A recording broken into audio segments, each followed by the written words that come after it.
आज की मज़ेदार कहानी है अकल की दुकान। दुल्लमपुर गांव में एक रौनक नाम का एक शख्स रहा करता था। जैसा नाम वैसा रूप, अकल में भी उसका कोई मुकाबला नहीं कर सकता था। एक दिन उसने घर के बाहर बड़े बड़े अक्षरों में लिखा, यहाँ अकल बिकती है। उसका घर बीच बाजार में था। हर आने जाने वाला वहां से जरूर गुजरता था। हर कोई बोर्ड देखता, हंसता और आगे बढ़ जाता था। रौनक को विश्वास था कि उसकी दुकान एक दिन जरूर चलेगी।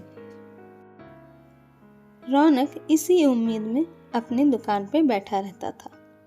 एक दिन एक अमीर महाजन का बेटा वहां से गुजरा। दुकान देखकर उससे रहा नहीं गया।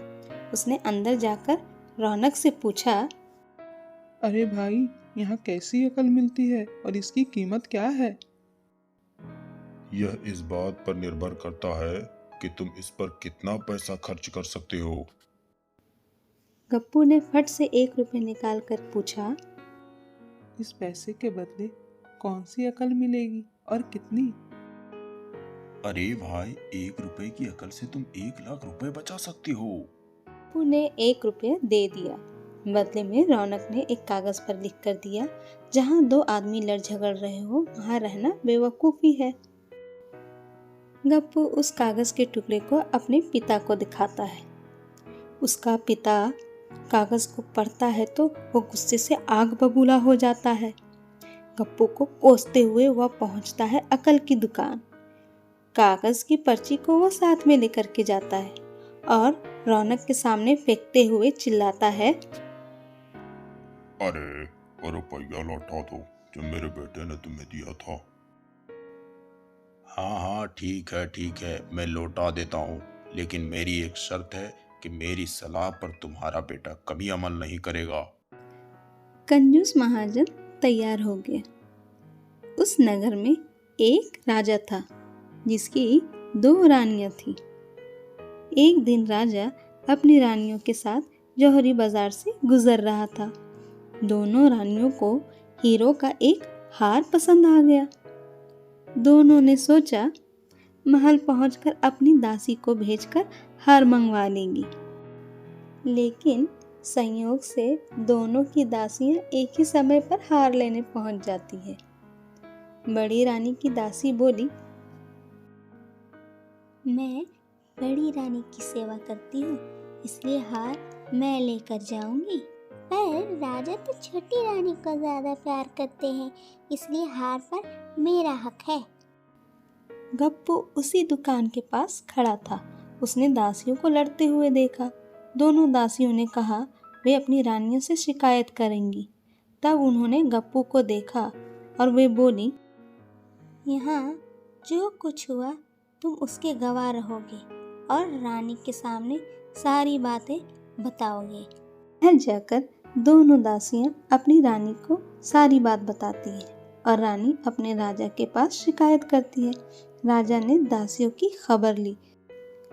बड़ी रानी की दासी ने कहा, गप्पू से पूछ लो, उसे सारी बातें पता है।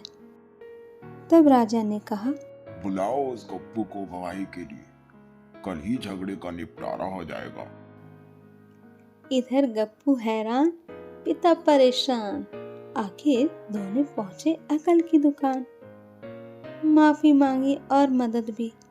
रौनक ने कहा, ठीक है, मदद तो मैं कर दूंगा, पर इस बार अकल दूंगा, उसकी कीमत 5,000 लगेंगे। कंजूस महाजन और करता भी क्या, उसने 5,000 रौनक को दे दिए। फिर रौनक ने कहा, राजा के सामने गप्पू को पागलपन का नाटक करना है और दासियों के विरुद्ध कुछ भी नहीं कहना है। अगले दिन गप्पू पहुंचा दरबार में। वहां पर वो पागलों जैसी हरकतें करने लगा था। वो कभी नाच रहा था तो कभी वो हाथ हिलाने लगा। राजा को ये सब देख करके बहुत गुस्सा भी आ रहा था, क्योंकि गप्पू तो एक पागल लड़का था। इधर दासी बार बार उसे सच बोलने को कह रही थी। तभी राजा ने गप्पू को घर वापस भेज दिया और कहा, किसी पागल की गवाही पर भरोसा नहीं कर सकते। तभी राजा ने आदेश दिया कि दोनों रानियां अपनी दासियों को सजा दे, क्योंकि यह पता लगाना मुश्किल हो रहा था। इधर बड़ी रानी तो बहुत खुश थी, लेकिन छोटी रानी को बहुत गुस्सा आ रहा था। गप्पू को पता चला कि छोटी रानी उससे नाराज है, तो वह फिर अपनी सुरक्षा के लिए परेशान हो गया। फिर पहुंचा वह अकल की दुकान पे। रौनक ने कहा, इस बार इस अकल की कीमत पूरे 10,000 लगेंगे। तुम्हें मंजूर है ना?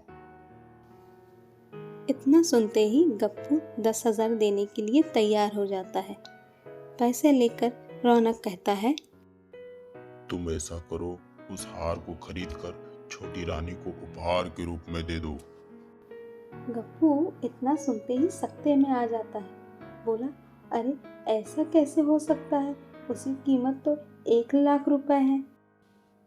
कहा था ना मैंने उस दिन जब तुम पहली बार आए थे, 1 रुपए की अकल से तुम 1,00,000 रुपए बचा सकते हो। मेरी बात तुमने कहाँ सुनी थी? रौनक के दिए गए हुए अकल के अनुसार गप्पू बिल्कुल वैसा ही करता है। उसने वही हार खरीद कर छोटी रानी को उपहार में दे दिया, जिससे छोटी रानी तो बहुत खुश हो गई और गप्पू को माफ भी कर दिया। दूसरी तरफ कंजूस महाजन सर पीट पीट कर रो रहा था। तो इस तरह रौनक की अकल की दुकान चल पड़ती है। तो अंत में हम इस कहानी से यह सीखते हैं कि अगर अकल से काम ली जाए तो बड़ी से बड़ी मुश्किल को आसान बनाया जा सकता है।